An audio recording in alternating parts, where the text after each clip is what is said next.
Le 8 mai 1945, le général de Gaulle, président du gouvernement provisoire de la République française, déclare « La guerre est gagnée. Voici la victoire.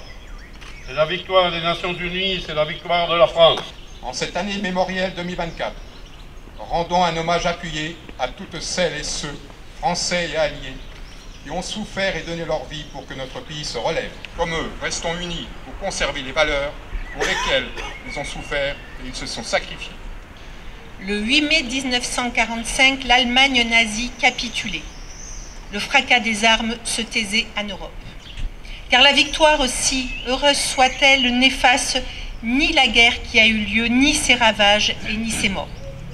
Des ruines de Rennes et de Saint-Malo aux plages de Normandie et de Provence, d'Oradour-sur-Glane aux monuments aux morts sur lesquels on gravera bientôt des noms nouveaux, c'est dans un silence de mort que résonnent les premiers cris de la libération. 79 ans après, réunis devant nos monuments aux morts, nous leur rendons un même hommage.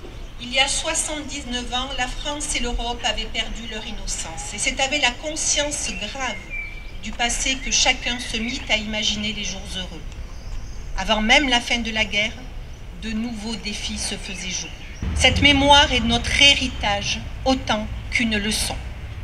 Depuis 79 ans, nous ne l'avons pas oubliée. Pour toujours, elle nous aime et elle nous anime. Vive la République et vive la France! Très heureuse, mon cher Georges, aujourd'hui de vous remettre cette médaille. Merci. Qui salue votre engagement de toujours pour faire ce devoir de mémoire qui est tellement important, ô combien important. Merci beaucoup.